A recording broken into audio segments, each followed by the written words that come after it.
అమ్మ విశాలాక్షి, మా అమ్మ ఇంకా ఎన్నాళ్ళు జీవిస్తుంది? సంవత్సరాలు కాదు చిన్నన్న, కేవలం 4 రోజులే బ్రతుకుతుంది.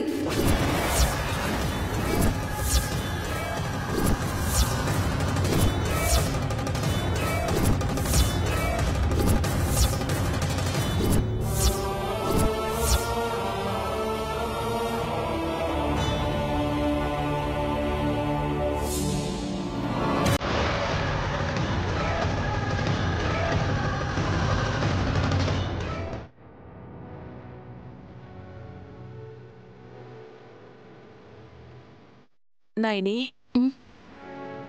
నీ నోటి మాట నిజమైతే ఎంత బాగుండేదో కదా. నిజం పిన్ని. త్రినేత్రి దేవిపురం వెళ్ళి కాళికాదేవి అమ్మవారి పూజ చేస్తూ ఎప్పట్లా తన జీవితాన్ని సుఖ సంతోషాలతో గడిపితే ఎంత బాగుంటుందో కదా. అమ్మవారి దగ్గరికే వెళ్ళి అక్కడే తను ఆ తల్లిలో ఐక్యమైందన్న విషయం బామ్మగారికి తెలియదు పాపం. తెలుసు.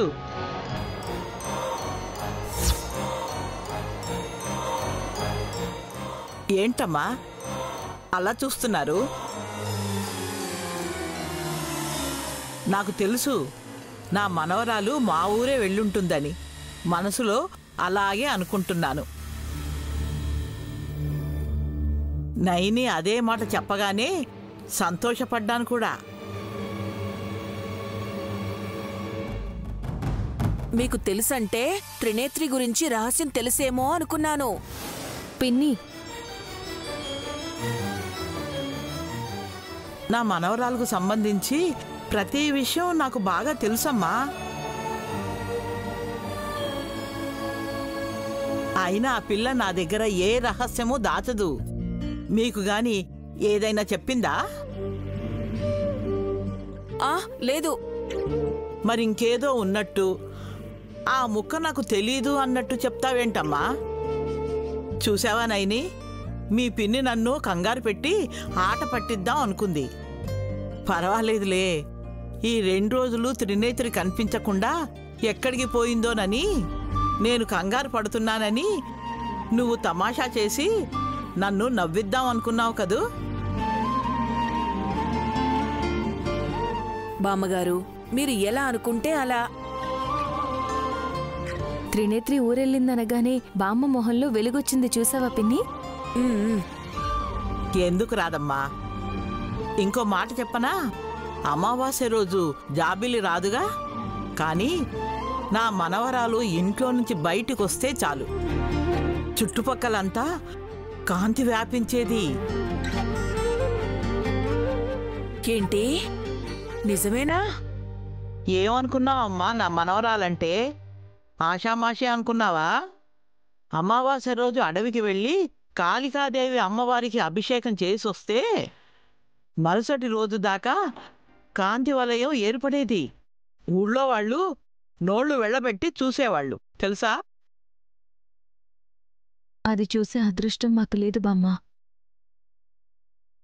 ఈసారి వీలు కుదిరినప్పుడు మనం వెళ్ళి చూద్దాం నైని. ఈ మాట సరిగ్గా చెప్పింది దురందరమ్మ. మాఘమాసం మా ఊరు రెండమ్మా. అమ్మవారి జాతర జరుగుతుంది. సంబరాలు ఘనంగా జరుపుకుందాం. నైని వస్తే, అరే మీ మనవరాలు తను ఇద్దరు ఒకేలా ఉన్నారు అని జనం ముక్కున వేలేసుకుంటారు.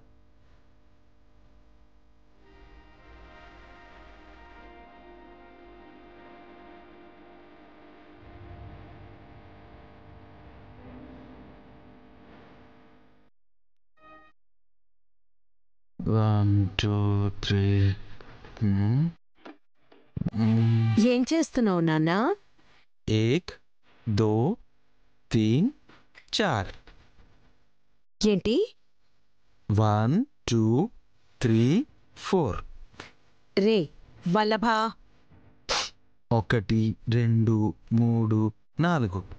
చెవుడా ఏంట్రా? మమ్మీ అడుగుతున్నాను, పిలుస్తున్నాను, వినిపించుకోవెందుకు?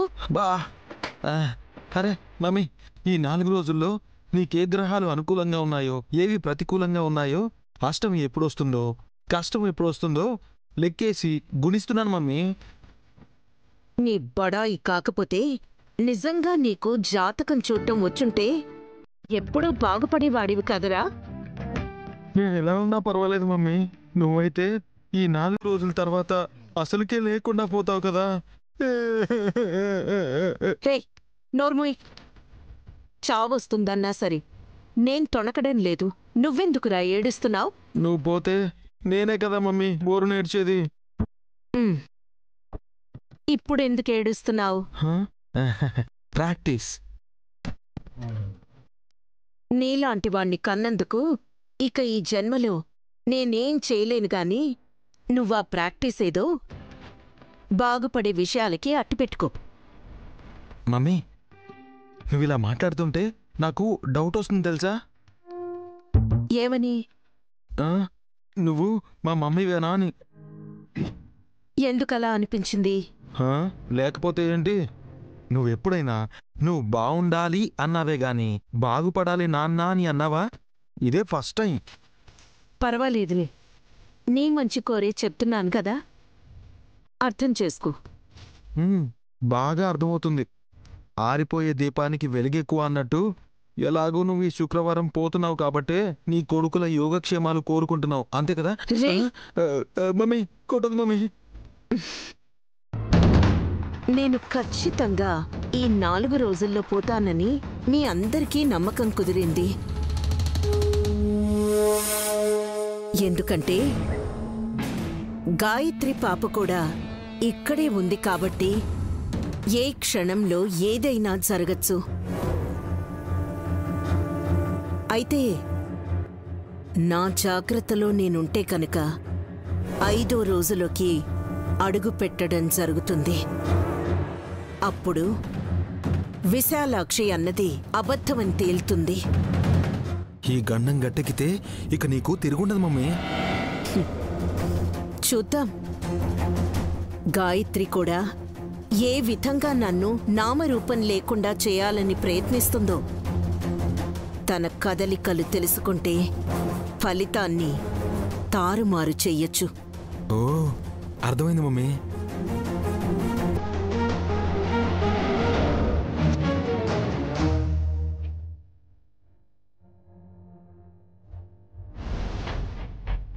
విశాలాక్షి, విశాలాక్షి, ఓ గారడి పిల్ల ఎక్కడున్నావు? విశాలాక్షి, విశాలాక్షి ఎక్కడున్నావు? హాలోకి రా విశాలాక్షి. ఏంటి చెప్పండి? ఏయ్ నీ పేరు విశాలాక్ష? విచిత్రమైన పుష్పంలా ఉన్నారే మీరు. కట్టుకున్న దాని పేరు మర్చిపోయి మళ్ళీ నన్నే అడగడం విడ్డూరంగా లేదా? అది కాదే హాస్, విశాలాక్షి అని గొంతు చించుకుంటుంటే ఏంటి చెప్పండి అని నువ్వు మధ్యలోకి దూరావెందుకని మీ ఆయన ప్రశ్న. పిచ్చా వెర్రా మెంటలా పిన్ని ఈయనకి?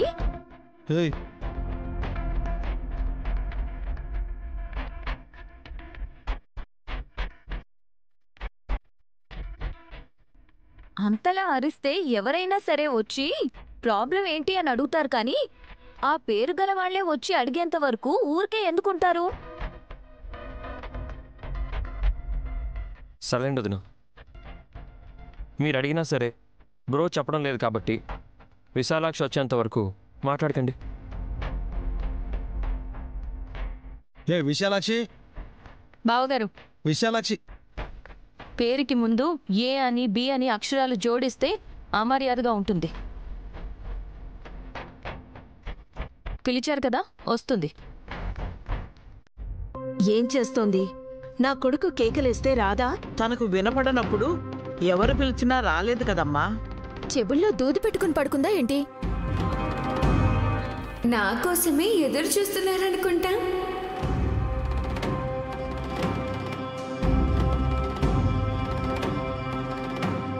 అనుకోవడం ఏంటి? ఎన్నిసార్లు నీ పేరు పెట్టి పిలిచానో తెలుసా? అలాగా? అయితే కాస్త పుణ్యం కట్టుకున్నట్టే లేపో. చూసారా ఎంత పొగరో?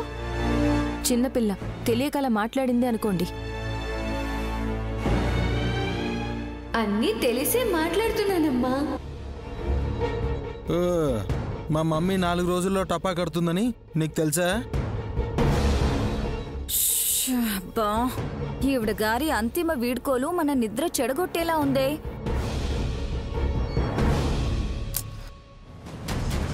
మధ్యాహ్నమే కదా విశాలాక్షి చిలక్కి చెప్పినట్టు చెప్పింది. ఏమని? హా? మీరు 96 గంటల్లోపే నరకయాత్రకు శ్రీకారం చుడతారు అని. ఊరుకో అక్క, అలా అనకు, ఫీల్ అవుతారు. హ? ఆ.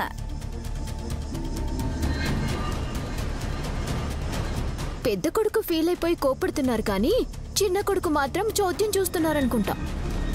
విశాలాక్షి మాట ఎప్పుడూ గురి తప్పలేదు. ఈ 4 రోజులైనా మా అమ్మ మంచిగా ఉంటుందా అని ఆలోచిస్తున్నాను.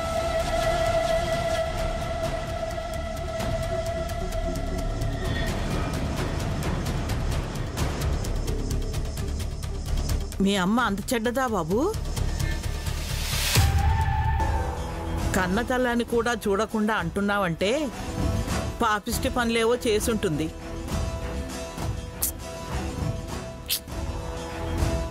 అవేంటో చెప్తే దేవీపురంలో కూడా డప్పు కొడదాం అనుకుంటున్నారా? దురంధరా, పెద్దావిడ అడగాలన్న ఉద్దేశంతో నువ్వు అడుగుతున్నట్టుంది. అయ్యో, అదేం లేదొదినా. మమ్మీ, విక్రాంత్ నోరు మెదపకుండా ఉన్నాడు అంటే నువ్వు గల్లంతైపోవాలనుకునే వాళ్ళలో వీడు కూడా ఉన్నాడని అర్థమైపోతుంది. ఎరా, నిజమేనా? విశాలాక్షి మాట నిజమన్నాక ఇంకా నా సమాధానం కోసం ఎందుకు ఎదురు చూస్తారు బ్రో?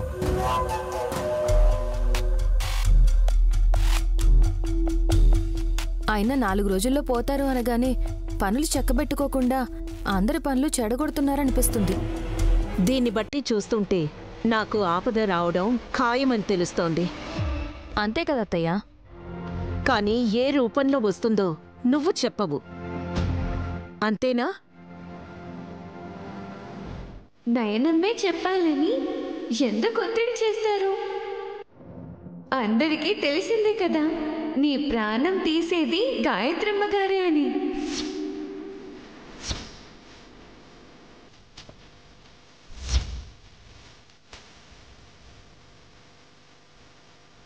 అలియా గాయత్రి పాప. తన చేతుల్లోనే తమరు తనువు చాలిస్తారత్తయ్యా.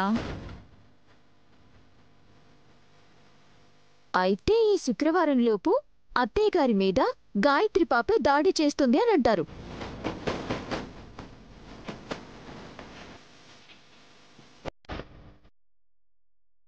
అలా అని పసిపాప మీద కక్ష పెంచుకోకండి.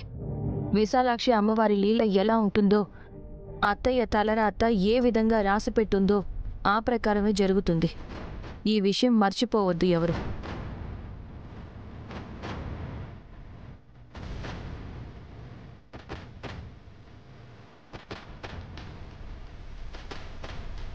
కంసుడు కృష్ణుడి చేతిలో చచ్చినట్టు చిన్నపిల్ల గాయత్రి తిలోత్తమమ్మ ప్రాణాలు హరించి వేస్తుందా? చాలా ఆశ్చర్యంగా ఉందే.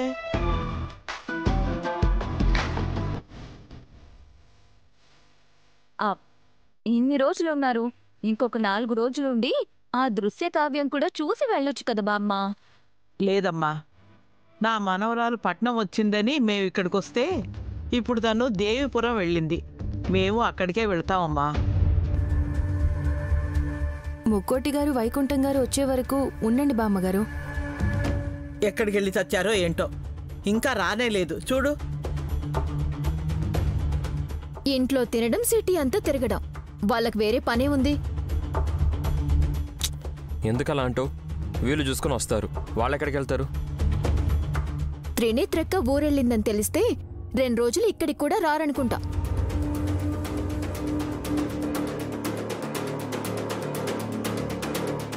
ఎందుకు?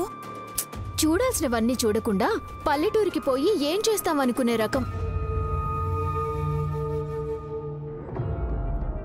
మళ్ళీ వస్తారా రారా మమ్మీ? రాకపోతే నువ్విచ్చిన నెక్లెస్ ఆ వైకుంఠం తిరిగివ్వదు. రే,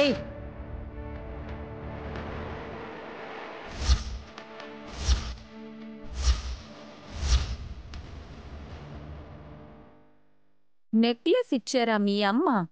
వై? ఎందుకు అత్తయ్య గారు? బంగారం భారం తన మీద వేశారు అంటే ఏదో కథ నడిచే ఉంటుంది. నువ్వు నోరు మూసుకుంటావా?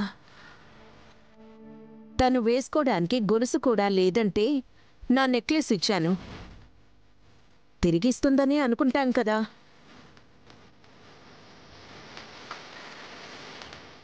తిరిగి వస్తే నీ బంగారం పువ్వుల్లో పెట్టి ఇస్తానమ్మా. కాలగర్భంలో కలిసిపోయే ముందు ఆస్తులు నగలు అన్నీ పనిచేస్తే నేను తిరుగుతామమ్మా. గ్యారంటీగా 4 రోజుల్లో నన్ను సాగనంపాలని డిసైడ్ చేసుకునే వచ్చినట్టున్నావే.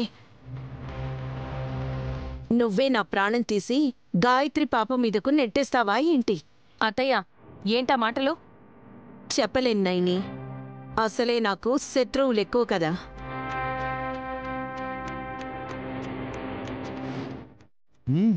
తను చెప్పిందే జరుగుతుందని మనతో పదే పదే చెప్పి ప్రాణం తీసి చూసారా అన్నట్టే జరిగిందనే వాళ్ళు కూడా ఉన్నారు.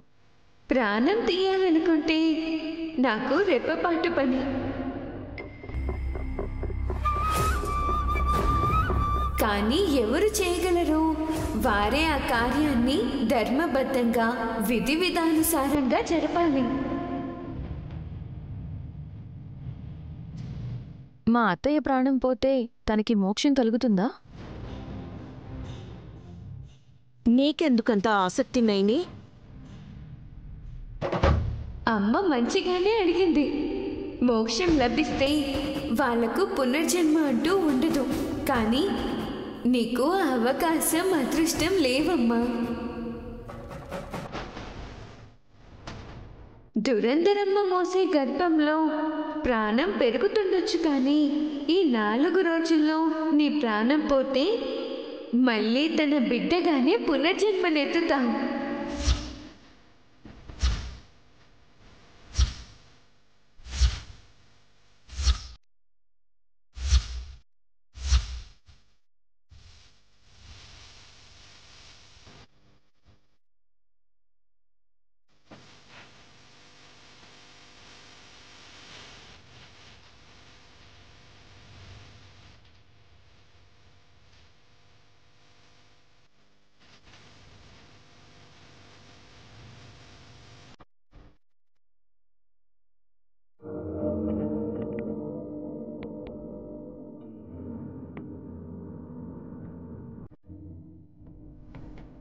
ఏం మాట్లాడాలని పిలిచావు? వచ్చాక ఏం మాట్లాడకుండా ఎదురుగా నించున్నావు?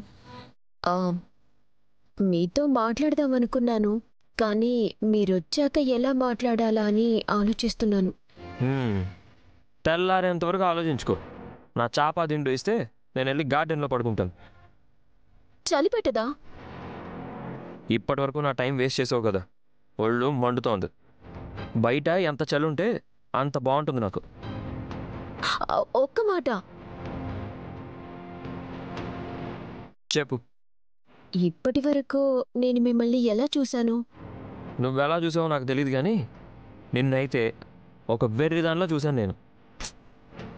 అది మీ అభిప్రాయం. అయినా సరే నేను దాన్ని గౌరవిస్తానండి. నేనైతే మిమ్మల్ని కొంటెగా ప్రేమగా చూశాను. ఇది గుడ్లేసుకొని ఎటు చూసిందో తెలీదు, మళ్ళీ కొంటెదనం ప్రేమదనం కూడా ఉందంట. మీరు తిట్టుకోవచ్చు, కానీ ఇద్దరం కొట్టుకుంటే ఇంకా బాగుంటుంది పులిబాబు గారు. ఏంటి, నిన్ను చావ కొడితే నాకు హాయిగా ఉంటుందా? ఆ చెంపలు వాయించి కాపడం పెడతారా ఏంటండి? నేనంటున్నది సరసు సల్లాపాల కలయికలు, చిన్నపాటి రొమాంటిక్ వార్లు ఫైట్ చేసుకుందాం అంటున్నాను. సుమనా, ఫీలింగ్స్ చచ్చిపోయి చాలా రోజులైంది. నువ్వు అలా మాట్లాడి నీ స్థాయి తగ్గించుకోవద్దు.